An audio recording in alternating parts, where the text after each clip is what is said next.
geser ke presentasi ketiga nih. Nah, ini ada Mas Heru nih yang nanti Mas Heru nanti yang dari IBM Indonesia yang akan membahas hal-hal yang perlu diperhatikan gitu sebelum perusahaan memulai journey menuju data driven company. Silakan Mas Heru untuk presentasinya. Baik, terima kasih Mas Wisnu dan selamat siang semua untuk rekan-rekan yang sudah hadir. Assalamualaikum warahmatullahi wabarakatuh. Saya mulai saja. Jadi tadi pembahasannya cukup luar biasa yang dibahas oleh Mas Alam juga, bahwa kita harus mulai coba menyerang, jangan bertahan terus sekarang. Setelah kita menyerang, kita kumpulkan datanya sekarang, saat ini juga. Mbak Tina bilang setelah dikumpulkan, oh ini datanya cukup besar sekali. Karena semua data dikumpulkan. Bahkan kita juga sampai melihat output-nya bisa jadi untuk memonitor air dengan IoT. Itu juga sudah luar biasa. Tapi tetap kita akan bagaimana kita bisa menuju ke data driven company, kita siapkan dari yang paling rendah, dari data resilient dan juga data ekonomiknya. Karena investment ini menjadi salah satu kriteria juga. Sehingga jangan sampai ini kalau kita lihat data big data ada kalau di financial atau apa di telco bisa jadi ini adalah surrounding tapi dia mensupport value, revenue. Nah, baik saya akan mulai saja. Jadi di sesi ini kita akan lebih ke arah data resilient dan juga data ekonomi. Gimana kita bisa mencapai big data journey-nya dengan kita harus bisa memperhatikan dari sisi resilient-nya juga dan dari sisi data ekonomi. Ini materinya nanti kita akan simpelkan saja. Kita akan masuk ke yang pertama adalah memang teknologi tidak akan berhenti. Kita harus benar-benar, apalagi kita memiliki yang big data, kita harus agile. Sistem harus agile pada saat seperti Mbak Tina, satu sudah sukses, kita harus mulai lagi. Kita mulai lagi dan kita usulkan lagi. Terus berkelanjutan. Kita benar-benar sudah bisa lincah. Dan kita sudah harus bisa memanfaatkan teknologi yang terbaru, kontainer, untuk bisa lebih cepat penetrasi. Menyerangnya kita akan lebih cepat. Dan juga kalau misalkan untuk mempercepat, salah satunya kita bisa memanfaatkan cloud. Ini pilihan, kita mau cloud atau on-premises. Tapi misalkan kita untuk starting dari small, kita bisa memanfaatkan cloud. Setelah kita tahu manfaatnya, setelah kita tahu benefitnya, baru kita akan go yang lebih besar lagi. Ini data service, karena data yang dikumpulkan dari berbagai macam, ini semuanya harus serba automate, dan juga kita harus bisa menempatkan data-data itu di mana.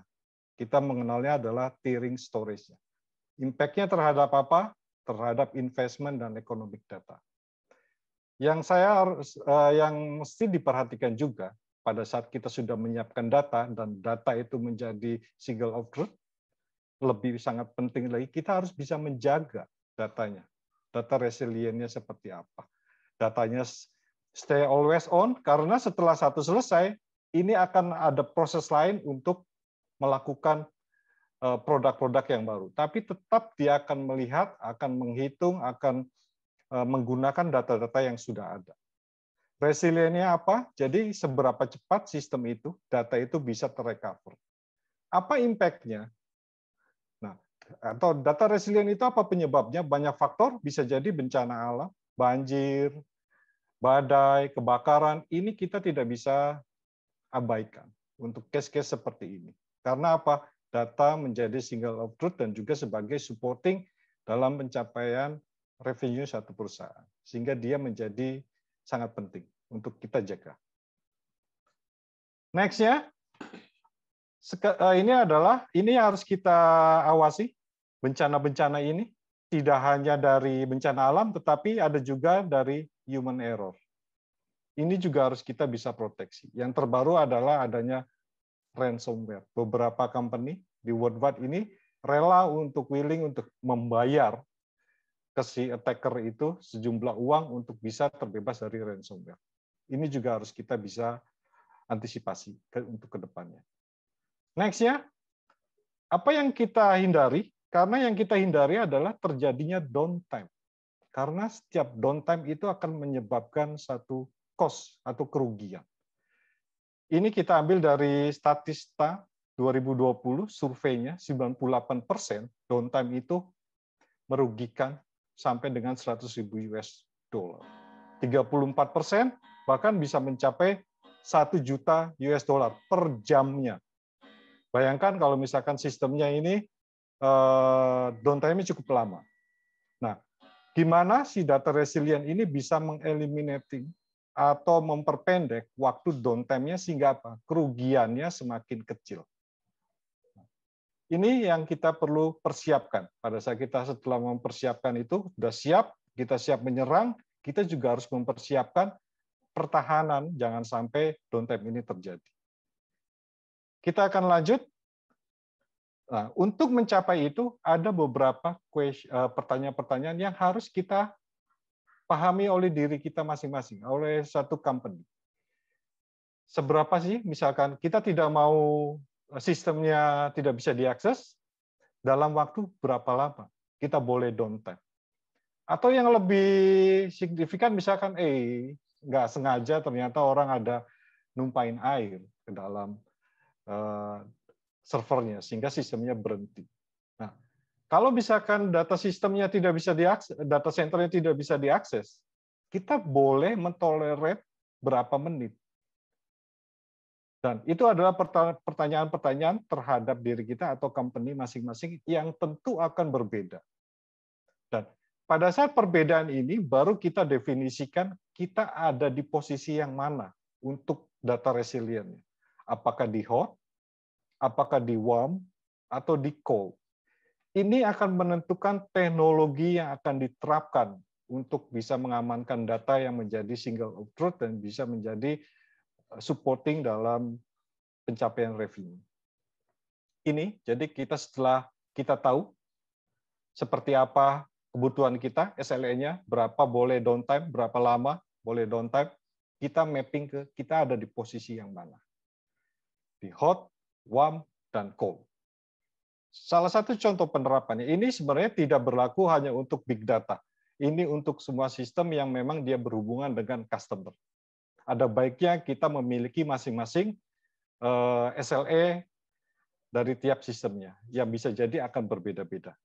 Tapi tetap kita, yang paling sederhana, kita bisa pilahkan berdasarkan hot, warm, dan cold. Ini salah satunya adalah di IBM, kita sudah mappingkan. Kalau misalkan di hot, teknologi apa? Misalkan aktif-aktif data center. Ini salah satunya. Misalkan support yang hot itu misalkan dengan replikasi. Kalau misalkan memang replikasi ini tidak hanya bisa dicapai oleh hardware base, bisa jadi karena pemilihan teknologi dari big data-nya, dia sudah memiliki proses replikasi tersendiri. Itu juga bisa dimanfaatkan. Salah satunya. Pada saat di warm, teknologi apa? Ini adalah replikasi bisa, tapi menggunakan asinkronus. Bisa juga dengan proses backup. Backupnya dengan direplikasi. Nah, ini kalau misalkan cold, ini lebih ringan karena dia bisa per hari, bisa lebih dari 1 hari atau 2 hari. Ini bisa juga hanya dengan backup ke disk atau ke object storage.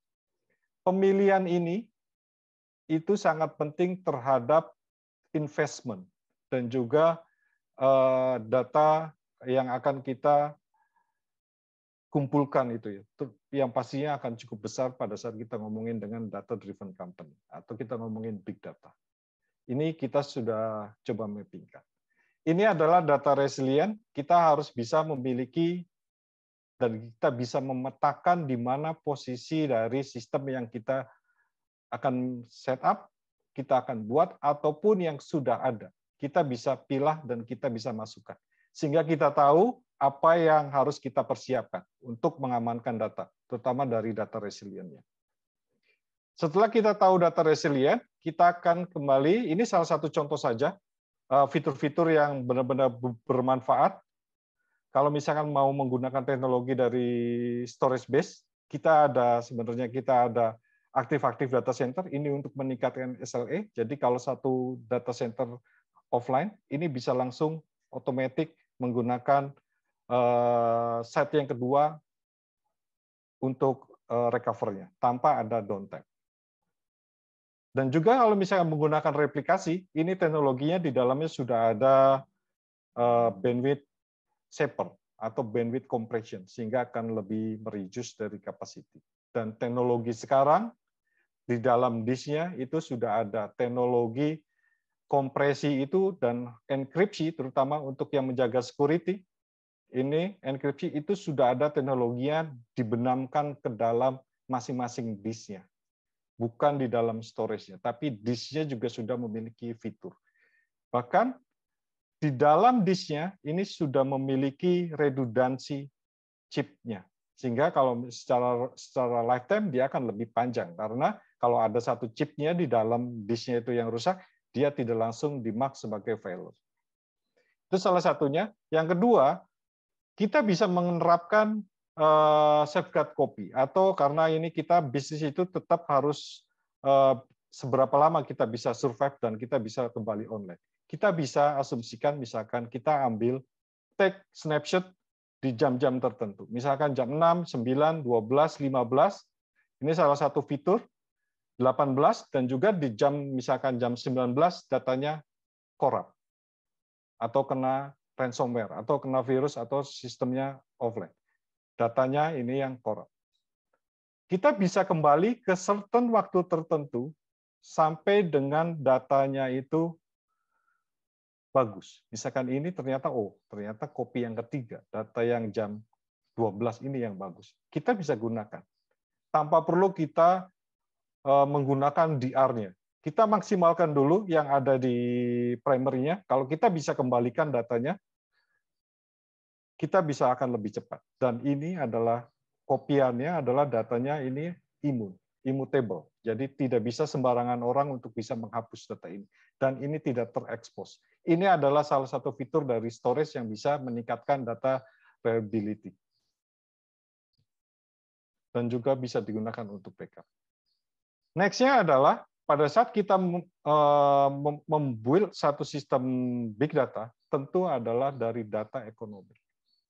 Data itu memang betul, semuanya penting, tetapi memiliki value yang berbeda.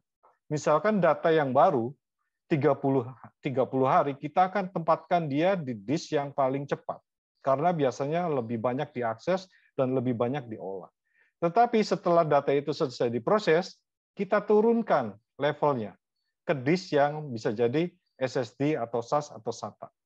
Sehingga apa? Cost per terabyte-nya itu dia lebih rendah. Semakin lama datanya, kita bisa pilih. Kita mau masukkan ke tape atau ke object storage. Any object storage. Mau IBM, punya produk IBM, punya Amazon, punya any object storage pokoknya. Jadi kita bisa pilih-pilih, tetapi pada saat kita perlukan data itu either mau di tape, mau di object storage, bisa langsung diakses. Karena datanya mau kita olah lagi.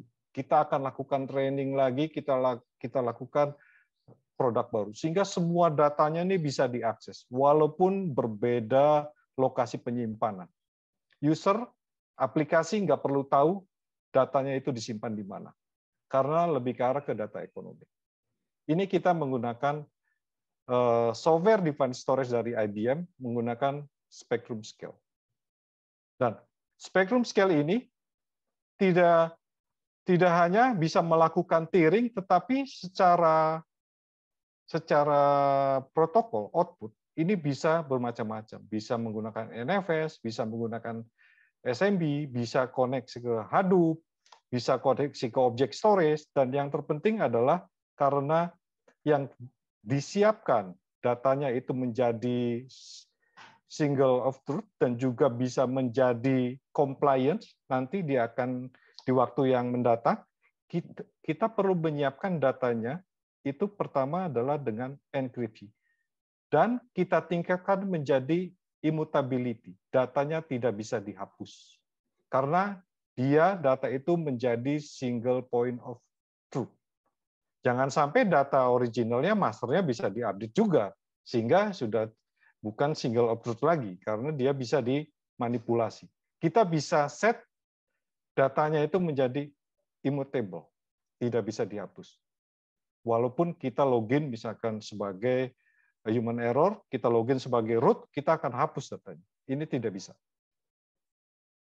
Dan ini kita bisa lakukan dengan replikasi bahkan untuk bisa 3 lokasi, semuanya untuk caching. Ini salah satu fitur untuk software defined storage.